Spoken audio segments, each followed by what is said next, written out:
तैयार रहिए, स्टार्ट। मृतका जयश्री का विवाह अपीलार्थी के साथ घटना के 8-9 वर्ष पूर्व संपन्न हुआ था, जिनके वैवाहिक जीवन से 2 संतान भी थी। विराम।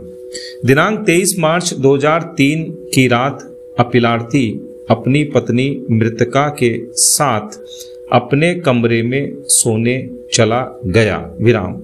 दिनांक 24 मार्च 2003 को प्रातः अपीलार्थी के भाई रामचंद्र चिंतप्पा PW 5, जो बगल के कमरे में सो रहा था, ने खेत में काम करने, फसल काटने के लिए जाने हेतु अपीलार्थी को आवाज दी, तो अपीलार्थी ने यह कहते हुए खेत पर जाने में असमर्थता व्यक्त की कि जयश्री ने फांसी लगाकर आत्महत्या कर ली है। विराम।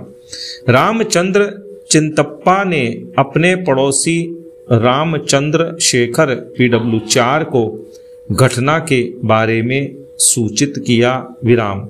इसके बाद PW 5 ने मृतका की मां आनंदीबाई PW 3 को सूचना दी और पुनः संबंधित थाने कोकूड PS में सूचना दी, जिसके आधार पर अन्वेषणोपरांत अपीलार्थी के विरुद्ध भारतीय दंड संहिता की धारा 302 के अंतर्गत प्रथम सूचना रिपोर्ट दर्ज की गई। विराम।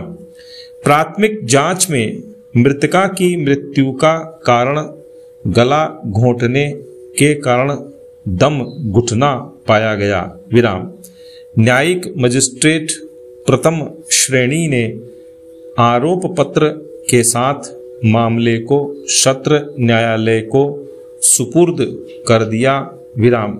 सत्र न्यायालय ने सत्र मामला संख्या 39 वर्ष 2003 में अपीलार्थी के विरुद्ध भारतीय दंड संहिता की धारा 302 के अंतर्गत आरोप विरचित किया। विराम। अपीलार्थी ने दोषी नहीं होने का अभिवचन किया और विचारण का दावा किया। विराम। विचारणोपरांत विद्वान विचारण न्यायालय ने अपीलार्थी को भारतीय दंड संहिता की धारा 302 के अंतर्गत दोष सिद्ध किया और आजीवन कारावास के दंड से दंडित किया। विराम। निर्णय से व्यथित होकर अपीलार्थी ने उच्च न्यायालय में अपील संख्या 46/2005 की, किंतु आक्षेपित निर्णय के द्वारा बंबई उच्च न्यायालय की खंडपीठ ने अपील निरस्त कर दी। विराम। अतः अपीलार्थी ने यह अपील प्रस्तुत की है। विराम। पैरा। निर्णय 1। अवर न्यायालयों के द्वारा यह मामला परिस्थिति जन्य साक्ष्यों के आधार पर निर्णीत है। विराम।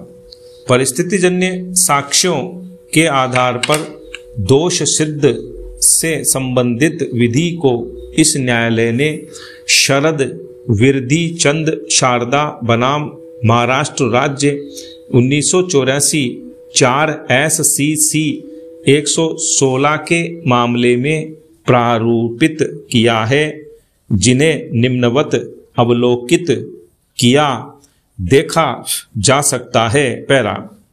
किसी अभियुक्त के विरुद्ध किसी मामले को पूरी तरह से स्थापित हो जाना कहे जाने से पूर्व निम्नलिखित शर्तों को अवश्य ही स्थापित होना चाहिए। पैरा 153 1। परिस्थितियां जिनसे दोषी होने की परिकल्पना निष्कर्षित की गई है, उन्हें पूरी तरह से स्थापित होना चाहिए। पैरा 2। इस प्रकार स्थापित तथ्यों को केवल अभियुक्त की दोषिता को ही संगत रूपेण परिकल्पित करते हुए होना चाहिए, अर्थात उन्हें किसी अन्य अनुमान कल्पना पर स्पष्टीकरणीय नहीं होना चाहिए, सिवाय इसके कि अभियुक्त ही दोषी है। पैरा 3, परिस्थितियां एक निर्णायक प्रकृति और प्रवृत्ति की होनी चाहिए। पैरा 4, परिस्थितियों को उन प्रत्येक संभावित अनुमानों कल्पनाओं को अपवर्जित करते हुए होना चाहिए, सिवाय एक के जिसे साबित किया जाना है। और पैरा 5, साक्ष्यों की एक लड़ी इस तरह पूर्ण होनी चाहिए कि अभियुक्त की निर्दोषिता के दृढ़ निष्कर्ष के लिए कोई युक्तियुक्त आधार न छोड़ता हो और अवश्य ही अभियुक्त के द्वारा किया गया है। पैरा 154, यदि हम ऐसा कह सकते हैं, ये 5 स्वर्णिम सिद्धांत परिस्थितिजन्य साक्ष्य पर आधारित किसी मामले के सबूत का पंचशील गठन करते हैं। पैरा 2, उपर्युक्त दिग्दर्शक सिद्धांतों के प्रकाश में इस मामले का परीक्षण करने पर हम पाते हैं कि डॉक्टर किशोर पटकी PW 6 का एक मेडिकल विशेषज्ञ के रूप में परीक्षा कराई गई। विराम।